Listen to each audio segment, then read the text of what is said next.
Et pour parler de ces 30 ans du Hamas, on a le plaisir d'accueillir Amiral Perrine. Bonsoir. Vous êtes spécialiste de la société palestinienne, vous enseignez à l'Université hébraïque de Jérusalem. Est-ce qu'on peut parler de sorte de crise de la trentaine pour le Hamas qui se cherche une nouvelle identité aujourd'hui?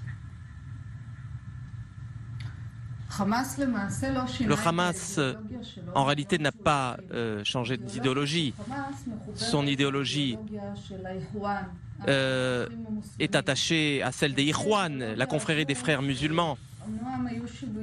Il y a eu de légères évolutions ces dernières années qui auraient pu nous faire croire que le Hamas avait baissé d'un ton, mais de manière générale, le Hamas aspire à une vision religieuse, une vision islamique, et c'est pourquoi aujourd'hui ils ont du mal à mettre en œuvre l'accord de réconciliation avec le Fatah, car le Fatah est un mouvement séculier et les efforts de réconciliation n'aboutissent pas pour le moment parce qu'il n'y avait pas de réelle volonté, mais un pragmatisme de la part du Hamas qui est mal en point. C'est la raison pour laquelle le Hamas n'accepte pas l'autorité de l'autorité palestinienne. Alors vous qui connaissez bien cette société palestinienne, on dit qu'aujourd'hui si des élections avaient lieu à la fois dans les territoires palestiniens et à Gaza, c'est le Hamas qui l'emporterait. Est-ce qu'à votre avis, il est vraiment aujourd'hui chez les Palestiniens le mouvement qui incarne l'aspiration de ces Palestiniens?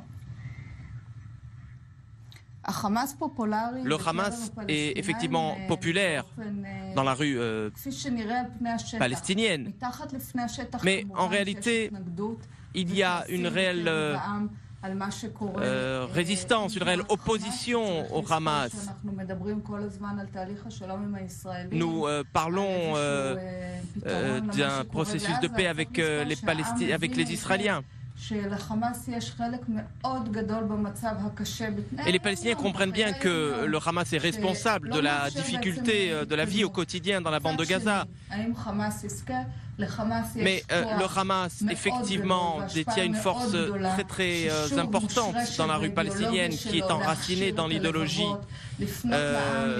islamique, qui prend source dans les actions de solidarité, les actions d'aumône que mène le mouvement islamique dans la rue palestinienne.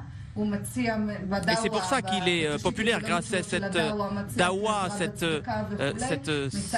solidarité, ces actions de solidarité que l'organisation mène au sein de la population. Mais les Palestiniens comprennent qu'ils ne peuvent pas vivre une vie normale sous le Hamas. Et puis vous avez évoqué toutes ces raisons pour lesquelles le Hamas est fragilisé aujourd'hui. Et c'est pour ces raisons-là que l'organisation terroriste a adopté une nouvelle charte, un ton moins belliqueux. Est-ce que vous pensez que la question de Jérusalem, ce qui est en train de se passer aujourd'hui, ça peut changer la donne?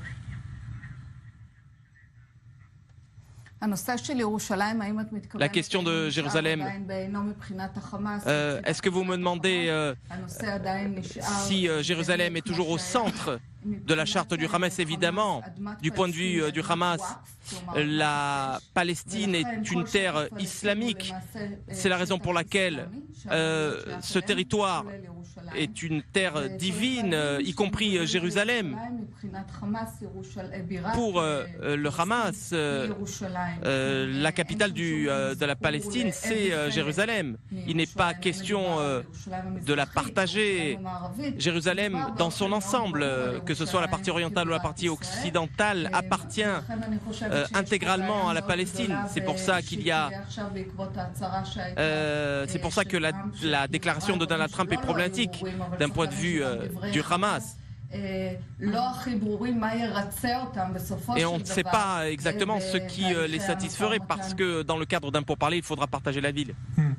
Si on regarde aujourd'hui ce qui se passe à Gaza, on voit bien que le Hamas continue à creuser des tunnels, continue à laisser tirer des roquettes. Est-ce qu'à votre avis, s'il y avait une réconciliation palestinienne, il pourrait renoncer à cette lutte armée contre Israël ou c'est totalement inimaginable? Ils en seront contraints pour des raisons économiques. C'est la seule raison qui pourrait les faire plier. S'ils considèrent que la pression est suffisamment grande au niveau économique et qu'ils seraient plus populaires au sein de la rue palestinienne, alors là, effectivement, ils renonceront à la lutte armée. Mais il ne faut pas oublier qu'il s'agit d'une organisation terroriste. Il faut se rappeler également que la réconciliation a du mal à être mise en œuvre parce qu'il y a des réelles tensions interpalestiniennes. Et si la réconciliation devait advenir, eh bien, ils auront du mal à les mettre en œuvre. Merci beaucoup, Amiral Perrine. Je rappelle que vous enseignez à l'Université hébraïque de Jérusalem. Merci d'être venu nous parler du Hamas. Merci beaucoup, Amiral Perrine. On se retrouve dans un instant pour la suite du Grand Live. Soyez là.